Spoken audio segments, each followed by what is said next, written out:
պատրաստ եմ Հայաստանի ժողովրդի անունից իմ ստորագրությունը դնել համաձայնագրի տակ։ Մենք պատրաստ ենք օր առաջ սկսել խորհրդակցությունները Ադրբեջանի հետ, որոշելու համաձայնագրի ստորագրման տեղը եւ ամսաթիվը։ Խաղաղության պայմանագրի ստորագրման ճանապարհին խոչընդոտներ են մնում։ Մեր դիրքորոշումն այն է, որ անհրաժեշտ է կենտրոնանալ հարցի կառուցողական կողմի վրա, կենտրոնանալ հնարավորությունների ապագայի վրա, այլ ոչ թե շարունակ խորանալ անցյալում եւ տեսնել միայն խոչընդոտներ։ Պայմաններ, թե պատրվակներ, մտահոգություն, թե process-ը ձգձգելու փորձ Ադրբեջանի ապակառուցողական խոսույթին Հայաստանը շարունակում է պատասխանել կառուցողական առաջարկներով, ու թե պետխաղաղության համաձայնագիրը 3 տարի քննարկում, խմբագրում, գնալ գալուց հետո մոտ 1.5 ամիս է էլ չունի չհամաձայնեցված կետ փաստաթղթի չստորագրելու հարցը շարունակում է մնալ արկախված։ Աշխարհում չկա որևէ համաձայնագիր, որը երաշխավորում է 100%-անոց խաղաղություն առաջիկա 100 տարիների համար։ Նման պայմանագիր չի եղել հիմա, չի եղել նախկինում եւ չի եղել նույնիսկ հեռավոր անցյալում, եթե նույնիսկ գնանք հին եգիպտական պայմանագրերը նայենք, ասենք խետական թագավորությունների հետ։ Հետեւաբար սա է, որ ինձ հիմք է տալիս պնդելու, որ մենք գործ ունենք ոչ թե նախապայմանի, այլ պատրվակի հետ։ Հետևաբար Ադրբեջանի մահանաները երբեք չեն ավարտվելու։ Նախապայմաններին զուգահեռ Երևանին ուղղված կեղծ մեղադրանքներից մինչև մեր ուղղությամբ կրակոցներ, վնասված շինությունների լուսանկարները պաշտպանական գերատեսչությունն է տարածել։ Թերևս 2024-ի հոկտեմբերից հետո, երբ Կազանում տեղի ունեցավ ղեկավարների հանդիպում, մի բան նման ընկալում կար, որ բանակցությունները մտել են փակուղի։ Հանդիպումներ չէին լինում, պայմանագրի տեքստերը էլեկտրոնային փոստով կամ այլ հաղորդակցության միջոցներով Հայաստանից Ադրբեջան էին գնում, Ադրբեջանից Հայաստան, իսկ եթե կա անկալում, որ ցանկացած հակամարտության մեջ բանակցությունները մտել են փակուղի կամ մոտ են փակուղի մտնելուն, ապա բոլորը սպասում են, որ կարող է լինել ինչ-որ էսկալացիա։ Մարտի 13-ին իրավիճակը կտրուկ փոխվեց։ Բանակցությունները ենթադրյալ փակուղուց հայտնվեցին դրական ճեղքման մեջ։ Շատ բարդ է հիմնավորել էսկալացիան դրական ճեղքումից հետո, երբ մարդիկ ընդհակառակը սպասում են, որ ուր է համաձայնագիրը կստորագրվի։ Հետևաբար իմ կարծիքով իր քայլերով, այսինքն A. մեղադրելով Հայաստանին հրադադարը խախտելու մեջ եւ B. ինքը խախտելով հրադադարը, թիրախային, ոչ թիրախային կրակոցներ, գիտեք, տարբեր ընկալումներ կան, բայց փաստ այն է, որ կրակոցներ կան եւ որոշ դեպքերում դրանք ուղղակի ուղղված են խաղաղ բնակչության դեմ։ Ադրբեջանը փորձում է իրավիճակը հետ վերադարձնել 24-ի հոկտեմբերից մինչև 25-ի մարտ իրավիճակին։ Ստեփան Սաֆարյանի դիտարկմամբ չթիրախավորված կրակոցների նպատակը սահմանային բնակչության մոտ խոճապ առաջացնելն է ու ստանալ ուղղակի պրովոկացիայով պատասխան կրակ, որպեսզի միայն այդ դեպքում պատկերը կխճճվի։ Այսինքն միայն այդ դեպքում կստացվի, որ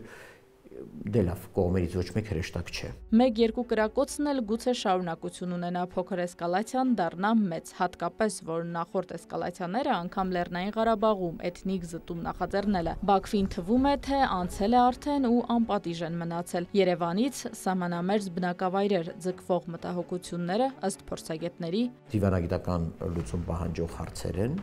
որովհետև փոխադարձ կրակը այն է, ինչ Ադրբեջանը ակնկալում է։ Ինքը կրակեց, մենք կրակեցինք, դրանից հետո արդեն շղթան աշխատում է։ Եկեք խոստովանենք, որ Հայաստանի միջազգային հանրությանը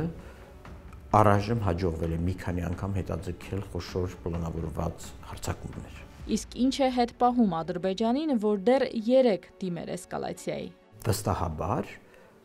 Ալիևի վարչակազմը մեծից մինչև փոքր անգիր գիտեն, որ նույն պահին Երևանից կամ Վայոց ձորից կամ որևէ տեղից զեկույցը գնում է Եվրամիության գրասենյակ, որտեղ գրված է, որ կրակում են ադրբեջանցիները, կրակում են անկանոն, կրակում են թիրախավորված, երկու դեպքում եւ այլ եւ այլ։ Բենյամին Պողոսյանը նախ հիշեցնում է, զինվելու համար մեզ մեղադրող Ադրբեջանը ավելի ինտենսիվ է մեծացնում իր զինանոցը։ Ադրբեջանը շարունակում է ինտենսիվ զինավարժություններ, գրեթե ամեն ամիս մենք տեսնում ենք զինավարժություններ եւ հատկապես հատուկ ջոկատայինների, կոմանդոների մասնակցությամբ, այդ թվում Թուրքիայի հետ միասին եւ հիմնականում զորավարժություններ լեռնային պայմաններում ինչ-որ հարձակումներ իրականացնելու, տարածքներ գրավելու եւ այլն։ Եթե Ադրբեջանը ցանկություն ունի դիմելու էսկալացիայի, հարց է առաջանում ինչու է նա ինտենսիվորեն զինվում եւ ինչու են անընդհատ քայլեր ձեռնարկում իր բանակի մարտունակությունը ել ավելի բարձրացնելու ուղղությամբ։ Բայց անգամ այս դեպքում դեռ հաշվարկներ է անում, էսկալացիայից ավելի շատ կորցնելու է, թե շահելու։ Եթե գնահատենք մեր բանակը 2022-ի սեպտեմբերին, երբ տեղի ունեցան հայտնի հարձակումները Ջերմուկի ուղղությամբ եւ ոչ միայն, եւ 2025 թվականի ապրիլին, ինձ թվում է բոլորի համար ակնհայտ է, որ մեր բանակը ավելի պատրաստված է։ Ինչը նշանակում է, որ Ադրբեջանը ավելի թանկ գին է վճարելու զուտ ռազմական իմաստով, այսինքն ավելի շատ սպանված զինվորներ, ավելի շատ վիրավոր զինվորներ, ավելի շատ կորսված մարտական տեխնիկա։ Մյուս հաշվարկը, որը ավելի կարևոր է, թե ինչպիսին կլինի միջազգային արձագանքը։ Բենյամին Պողոսյանը մանրամասնում է, ինչպես մեզ համար է անորոշ կլինեն արդյոք ռազմական օգնություն, զենքի մատակարարում, Ադրբեջանին ուղղված պատժամիջոցներ Եվրամիությունից, Միացյալ Նահանգներից, այնպես էլ Ադրբեջանի համար է անորոշ, իսկ եթե լինի, ի վերջո Հայաստանի վրա հարձակման իրենց բոլոր արդարացումները Հայաստանը չեզոքացնում է հերթական կառուցողական առաջարկով, որը ողջունում են Ֆրանսիայից մինչև Ամերիկայի Միացյալ Նահանգներ։ Ադրբեջանը այդ խնդիրների լուծմանը կամ Հայաստանի կողմից արված առաջարկներին գնալու է միայն մի դեպքում, եւ որ իր վրա մեծանա միջազգային ճնշումը։ Պետք է օգտագործել բոլոր առիթները, օգտագործել այն, որ Տրամպը ուզում է, այսպես ասած, պատմության մեջ մնալ որպես պատերազմներին ավարտ բերած կամ խաղաղություն հաստատած կամ բարդագույն խնդիրները լուծած նախագահ, օգտագործել միջազգային այն իրավիճակը, որտեղ առաջադեմ երկրների մեծ մասը պահանջում է կամ աջակցում է Ադրբեջան-Հայաստան խաղաղության պայմանագրի ստորագրմանը։ Հայաստանի կառուցողական առաջարկները իրավիճակը կառավարելու գործիքներ են, դրանք այս ընթացքում արդեն իսկ մի քանի անգամ խառնել են ադրբեջանական խաղաթղթերը։ Սյոպա Սաֆարյանը օրինակներ է ներկայացնում։ Եթե մի փոքր ավելի սթափ եւ չեզոք եւ առանց զգացմունքների նայենք, ապա նույն 4 գյուղերի կոնցեպցիան Ադրբեջանի դեպքում վերածվեց համանազատման սկզբունքի, սա մի բան է, որը նույնպես Ադրբեջանը չէր ցանկանում անել։ Այսինքն Ադրբեջանը բացարձակապես ուզում էր այդ վիճելիությունը սահմանների պահպանել հավերժ, այսպես ասած դրդեր Հայաստանին գծել նոր սահման, բայց Հայաստանը եւ միջազգային հանրությունը այդ խնդիրը տրանսֆորմացրեցին եւ դարձրեցին սահմանի գծման սկզբունք, այսինքն Ադրբեջանին ասացին դու ստանում ես այն գյուղերը, որոնք միջազգային Ադրբեջանի տարածքի մեջ էին, բայց դրա դիմաց դու պարտավոր ես գծել սահմանը հետևյալ սկզբունքով, որի շուրջ պայմանավորվել եք, եւ Ադրբեջանը դա արեց։ Նույն կերպ Ադրբեջանի այսպես ասած Զանգեզուրի միջանցք տերմինաբանությունը փակուղում է հայտնվել Հայաստանի հաղորդակցուղիների ապաշրջափակման առաջարկով ու խաղաղության խաչմերուկ նախագծով, որն արդեն համաշխարհային հնչեղություն է ստացել ու դարձել առավել ճանաչելի։ Հիմա էլ Եվրամիության դիտորդների առաքելությունը, որին ըմբոստանում է Ադրբեջանը, ուղիղ պայմանավորված է խաղաղության համաձայնագրի ստորագրմամբ։ Ստորագրվի այսօր, դիտորդները կհեռանան այսօր։ Եվրամիության նախարարների խորհրդի վերջին հավաքը դրա վառապացուցիչները Ֆրանսիայի արտգործնախարարը անհանգստացած ուրեմն Հայաստանի սահմանի ուղղությամբ տակավին ոչ թիրախային կրակոցներից Ադրբեջանի դեռևս այսպես ասած նախազգուշացնող կրակոցներից ուղղակի խոսել է Եվրամիության դիտորդների ամրապնդման ուժեղացման մասին։ Այսինքն մեխանիզմը հետևյալն է, երբ Ադրբեջանն իրեն վատ է պահում, իրեն ասում են, որ մենք ոչ միայն չենք գնա, այլ ավելի կուժեղացնենք մեր ներկայությունը Հայաստանում։ Բենյամին Պողոսյանը ադրբեջանական հաշվարկների վրա ազդող առավել ընդգրկուն եւս երկու բաղադրիչ է առանձնացնում։ Մեկը ինչ է տեղի ունենալու պատերազմ ուկրաինական պատերազմի հետ, եւ երկրորդը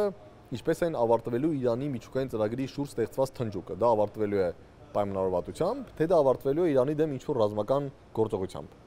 Ինձ թվում է, քանի դեռ այս երկու հարցում հստակություն չկա, սա եւս մեծացնում է անորոշության մակարդակը Ադրբեջանի համար եւ թույլ չի տալիս, որպեսզի այնտեղ մարդիկ հստակ հաշվարկ անեն, որ այո, միանշանակ օգուտները ավելի շատ են, քան վնասները, վաղվանից սկսում ենք հարձակումը։ Վերջին շաբաթվա ընթացքում Հայաստանը ամենաբարձր մակարդակով ու մի քանի անգամ ադրբեջանական պայման անվան տակ ներկայացվող պատրվակներին արձագանքում է նաև նոր առաջարկներով։ Օրինակ, երկու երկրի սահմանադրությունները ուղարկել Վենետիկ փորձաքննության, Մինսկի խմբի լուծարման դիմումը ստորագրել խաղաղության համաձայնագիրը ստորագրելու հետ միաժամանակ։ Շարունակում է նաև արդեն տարիներ հնչող ու դեռ պատասխան չստացած առաջարկները էլի ու էլի հնչեցնել։ Օրինակ, սահմանային միջադեպերի, այդ թվում հրադադարի ռեժիմի խախտումների հետաքննության համատեղ մեխանիզմ ստեղծել, որը կգործի ամենօրյա ռեժիմով։ Պատերի փոխարեն կառուցել կամուրջներ, Հայաստանի մեկնած ձեռքը, թե երբ կսեղմի Ադրբեջանը, շարունակում է մնալ միջազգային բոլոր հանդիպումների առանցքում եւ դեռ անորոշ։ Հայաստանի եւ Ադրբեջանի ժողովուրդները արժանի են խաղաղության եւ խաղաղ համակեցության։ Պատերազմ չի լինելու է խաղաղություն։ Իրինամ Կրչյան, Դավիթ Մաչկալյան, Ռուբեն Մնացականյան, Կիրակնորյալ լուրեր։